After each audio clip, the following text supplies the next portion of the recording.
Well, first, just want to say thank you to the crowd. Obviously, to have a fourth sellout in a row, and I knew it was going to be a little bit later. I have a little chilly, 11 o'clock games, but I looked up at that first quarter and saw an atmosphere that our guys are getting used to playing in front of, and I think our guys really took that to heart this week. I challenged them about let's do what we got to do to have a home field advantage, and thought they really did a good job of prepping. Offense, defense, special teams presented unique challenges in what they do. Greg and his crew, from a special team standpoint, bring a lot of different issues and problems, and I thought our guys answered the challenge special teams wise, even down to that last punt that we obviously executed. And I think offensively, Barry and his crew to let Luke have those moments, right? And I think 4 different guys caught touchdown passes today, which shows the depth and the ability of that group.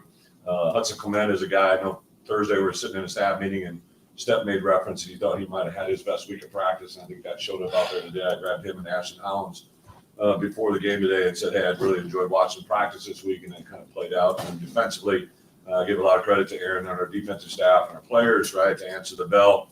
This was the Big Ten's leading passer, right? So obviously there were some good things that they have done prior to, but I thought our guys were very aggressive all day. A couple of fourth downs. I know they converted to one early, but even just I thought it was fitting to come down there at the end to have that defensive play to walk off the field was an awesome feeling. So super excited for our program. Obviously a bye week coming at a good time. We can just take this week.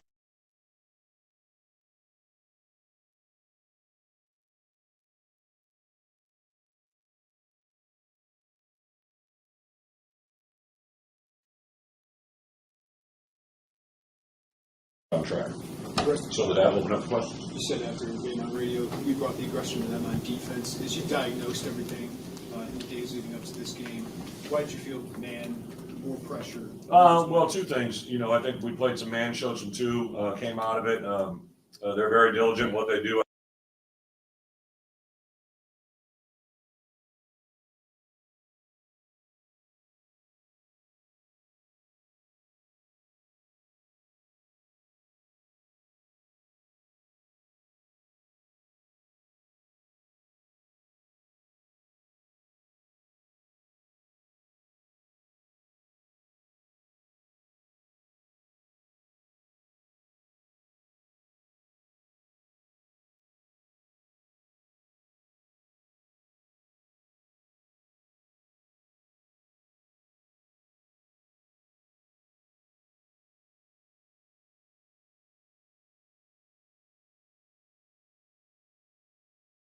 Similar, so they played.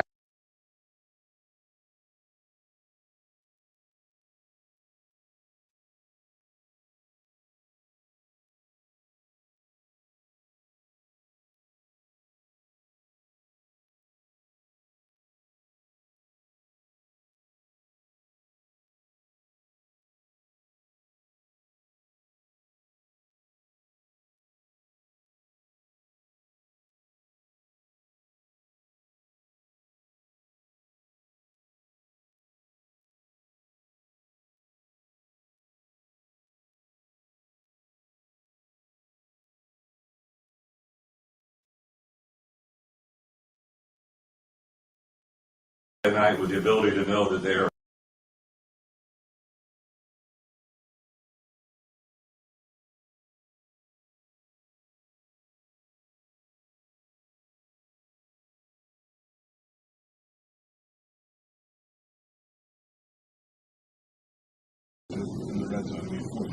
our offense. Yeah, I think 2 things, right? Like Luke, I don't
good, but I'm just telling you, like, I like this football team.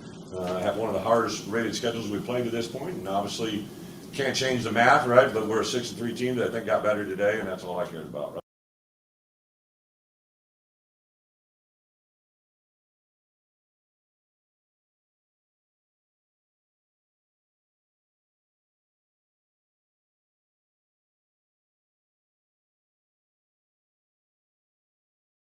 I'm going and what we're doing in recruiting. My staff will stay here, do some self-scout on ourselves Monday, Tuesday. We'll get a little bit of a jump on Maryland, obviously, but we also want to.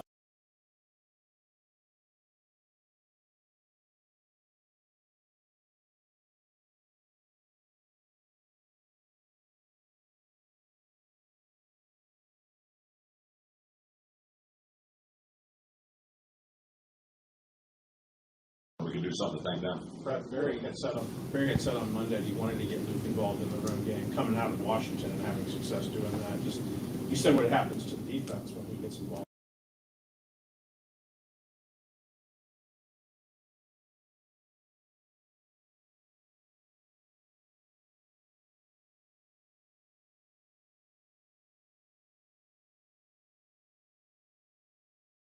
He's made a lot of good plays in his career here.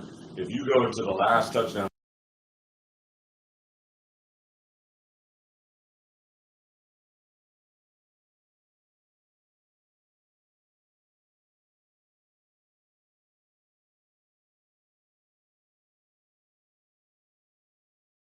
Jason said to me, he's like, Bret, he goes, your quarterback, right, is incredibly, and here's a guy that coached in the league for a long time, played in the league. I told the OC from Rutgers, I think our two quarterbacks are two of the most underrated guys in our conference. I thought both of them kind of do a lot of really.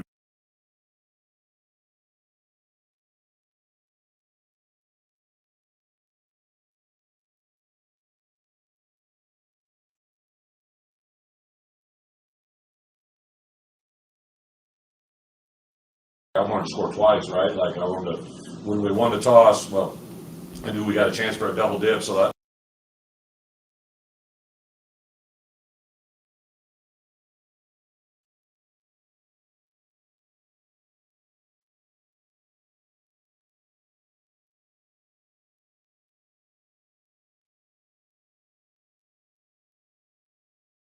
He's got a good week this week, good week next week, and then he probably will be able to play in that 3-game stretch. And then Leon Lowry was right on the cusp of being able to play, but obviously didn't get out there. So Leon, I do think will be back with us, and he'll probably even practice next week. Luke Ford had a little soft tissue in the first half, tied on at halftime, so we had to pull him out. But I think that's really about it.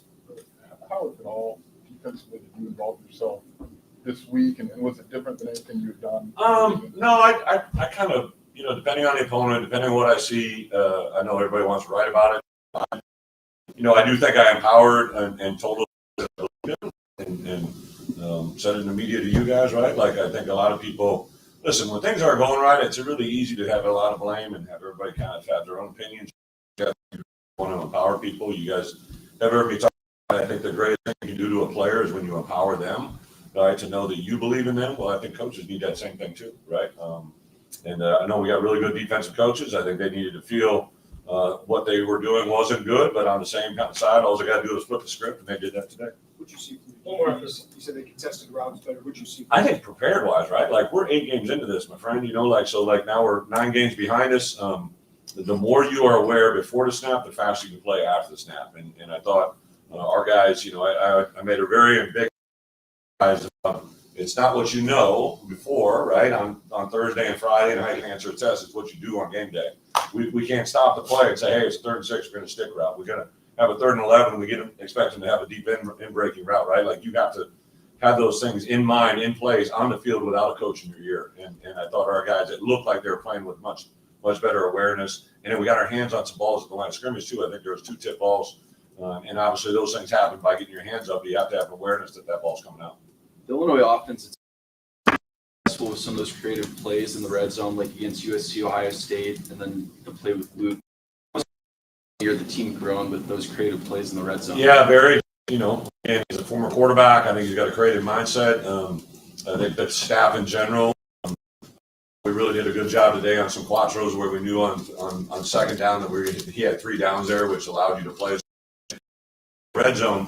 I think there was 2 times down there in the red zone where we had first downs inside the 10-yard line. And I told Barry, hey, you got 4 downs here, so they're not playing 3 downs.